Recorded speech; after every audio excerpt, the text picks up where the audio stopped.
Hello everyone. Today we will be discussing with some of the other set of questions from GS2, particularly the topic constitutional bodies and statutory bodies. So let us begin. In this session, we will be dealing with three set of questions, and two of them is PYQ, and one is the question that is framed based on the basis of other PYQs. So let's begin. Examine the need for electoral reforms as suggested by various committees with particular reference to one nation, one election principle. See, the question here has many parts, but what we have to do is divide it in introduction, body, conclusion. So, what will the body compose of? Firstly, they have written it very clearly as suggested by various committees. So, you have to talk about various electoral reforms given by various committee. There are two things you can do. First, if it would have been a 15 marker, you could have written about other electoral reforms as well. Okay. But this is not an electoral, this is not a 15 marker. So you cannot talk about other reforms as suggested by other committees. Why? Because we don't have space and it will compromise on time as well. So we can approach in this way. One nation, one election principle seeks to synchronize Lok Sabha and state assembly election. That is by giving a definition. The other thing you can also do is to make a column where you can write certain constitutional provision that needs to be amended.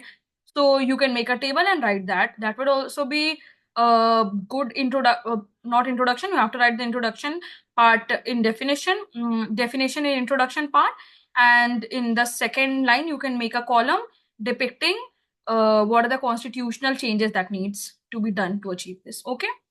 And then because it has been asked various committee to write about various committee that you know of, like obviously Ramnath Kovind committee, very famous, most recent, talk about Jeevan Reddy committee, law commission, etc. For 10 marker, even 2 would be fine, but 3 is good here. Okay. We can talk about advantages. See, it has the question asked about the need. So in need, you need to talk about need as in what would be the advantages posed, okay, by one nation, one election. So try to make some points which would be reduction in election expenditure, policy continuity, social harmony, utilization of security forces, etc. Try to think about as much point and try to write it. If you can give some data and example, try to include it. It would be very important.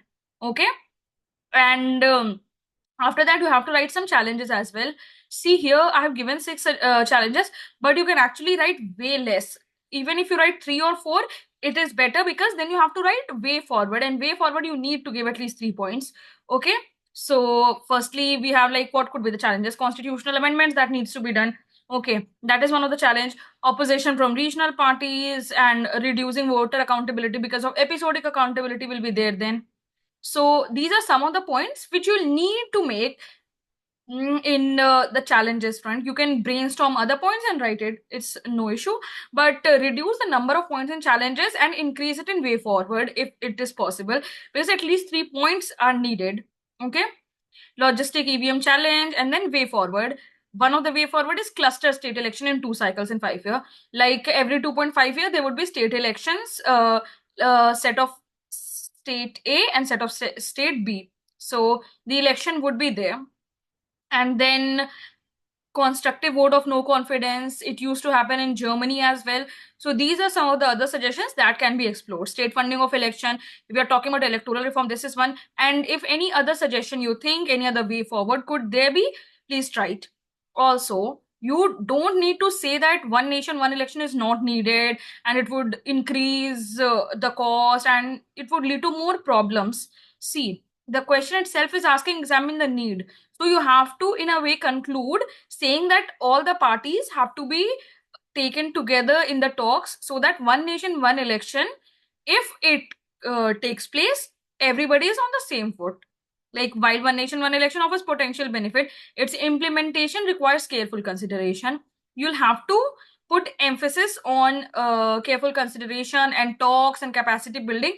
These are some of the buzzwords of polity which you can do. This is one of the very basic type of conclusion. Because we are just beginning, we should focus on the basic conclusion only right now. So now the second question come. This is also PYQ 2023 10 marker. Who are entitled to receive free legal aid? One thing which you will observe since at least last 2 or 3 years in UPSC mains, what UPSC is asking is they are giving certain factual topic itself. For example, so you can write a lot of points where you have to bring out the points and brainstorm, but that does not mean that you can forget any point. For example, in 2022, it asked a lot of case laws. This year, it asked questions like what are the exact provisions, are they entitled or are they not entitled. So factual part has to be always kept in mind. Like take this example, who are entitled to receive free legal aid? Assess the role of National Legal Services Authority in rendering free legal aid in India. So it composes of two questions. First, very direct question, who are entitled to receive free legal aid? So we can make a table and divide, or you can make a chart or anything, or write as a point wise way. That's not an issue. But for the sake of space, try to make a table to provide a better clarity that you have written everything that factual question of the part asks. Okay. So Article 39A, we have to begin. It's very common basic knowledge about DPSP ensuring free legal aid, justice, etc. Okay. And thus NALSA was established. Very basic introduction, but it gives us a clear picture that we know all the facts. Eligibility criteria, economic criteria, then BPL card holders, social criteria, special category like mentally ill victims and victim of mass disaster. So you have to write it in this way. Now, because the second part of the question is focus, assess the role of National Legal Services Authority. Okay, so we have to answer how National Legal Services Authority has rendered free legal aid. So it has also done good work. It has also done it is also lagging on some of the foot. Okay. So the way and the area where it has done good work, we have to write it as key achievements of NALSA, underline it, make it in a table or just border it all along. So do these things and try to write achievements like assistance in legal procedures, rendering fee payment, also PIL litigation. It has seek to advance the litigation process and organizing lok adalat, reducing pendency, etc. And pro bono paralegal a lot. If you have some examples, please put it. It will be very, very good. So try to put as many example as possible, and points should be small. Like you can see the point is barely like 10 words. You try to make points small like 10 words, not more than 10 words. Okay, 10, 12 words, it would be fine. And then talk about the limitations. And for limitations, one of the very good source which you can use is India Justice Report. So for any of police related reform, judicial related reform, or any other potential reforms in this area, you can always quote India Justice Report. Go on Google and search India Justice Report, key highlights, etc., and take all the data. You can use it at multiple places for mains answer writing. And then limitations inhibiting NALSA in realizing its full potential. So give some limitations, like here I have given full potential: shortage of staff, lack of interest in pro bono lawyers. These are some of the most generic and pertinent and always present limitations that will be in NALSA. Okay. Give some way forward, like mass media campaign to increase visibility, right? Certificates to recognize lawyers pro bono work. See, all this innovative point or something you can actually find in the India Justice Report. Please go there, make a list of all the data you find there or any other examples you find there. It will be beneficial. And then you can give a very, very simple conclusion. See, because the answer itself has exceeded, I guess, the word limit. So try to give a very short conclusion there. Like if aforementioned reforms are implemented, NALSA will be better able to fulfill its mandate. Okay. This is a good approach and basic approach. So if we continue doing this, we can try to frame new type of conclusion. But one thing you have to ensure that even though you have written way forward or anything, But do not forget to write conclusion. If it is as small as one liner, but write it, because answer has to end. Let's focus on the third question. It seems a little bigger, but it is asking again those questions only of NHRC, like how it is able to perform its duty, what are the limitations. Okay, so let's focus. Firstly, elucidate how NHRC has influenced various legal, administrative, and policy reforms in India to safeguard human rights. Okay, and then critically assess the extent of its effectiveness, highlighting key reforms it has spearheaded. Okay, so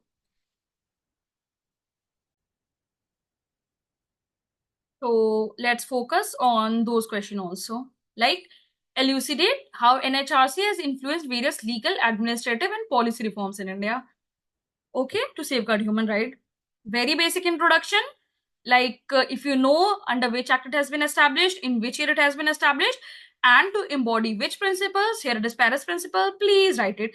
It will give the evaluator a clear picture that you have a very clear understanding. Okay, and you have all the factual details with you. So we can actually break it in two parts, like legal and administrative reforms, key policy intervention, or you can actually break it in three parts also, or you can just write it together also. It's your choice, because second part is like the main question. This you have to complete it in one page, and for the second part, take 2 pages, because it is a 15 marker, you will get 3 pages. Okay, so legal and administrative reforms, police reforms, prison reforms, human rights safeguarded, as in key compensation guidelines they have given, manual scavenging elimination they have done. Okay, so guidelines to address fake encounters, and try to collect some data also about all these effective reforms which NHRC has undertaken. And then key policy intervention, which is key rights protection, a right to food campaign, bonded labor rehabilitation, and any other. Try to write examples as well. It will be very beneficial. And then you have to assess the effectiveness in terms of strengths and weaknesses. I have made a table, but because it is a 15 marker, you'll get more pages. So it's not just important that you put a table there. You can actually just make so exactly, we can delineate it in points in terms of strength, because when we have talked about the reforms it has undertaken, it is actually examples of its strength. And then we can make another heading and write weakness. Table you can do, table you cannot do. It's totally your choice. Okay. So then you can talk about major strengths like sumo cognizance, investigative power, and for each of this, try to find out an example and write it under the broad heading. For example, if it is sumo cognizance, find an example and write it. It will make your answer much better. And then for weakness part, try to talk about how the infrastructure is inadequate, capacity building has not taken place completely, and this point is actually very important of Ganhari deferring NHRC's accreditation because of a variety of issues, including lack of diversity, opaque appointment, etc. Okay, got it? So understand that this point you cannot miss, because that is the context of the question, why this question is being asked in the present time. Of all the other statutory bodies and constitutional bodies, why NHRC? Why I chose to ask NHRC? Because of this particular issue. It has been in news a lot. So now try to think of the way forward. Obviously, whatever will be the weakness, we will try to correct it, and then it will be shown as way forward, like training and capacity building measures, also to increase the diversity, also systemic issue like corruption, lack of accountability, all those needs to be addressed. Okay, and then NHRC has significantly influenced human rights protection in India through various reforms. A very simple summary like conclusion which you have to write for completing your answer. Strengthening its power and redressing operational constructs can enhance its effectiveness. So this is the measure that you have to take, and just keep writing, and we'll meet next day, day after tomorrow, with more such questions, and it will be on GS3 economy topic. And let's see on later next week when we'll meet, it will be GS4. So keep preparing, keep writing. It will be beneficial. Take care. Bye-bye.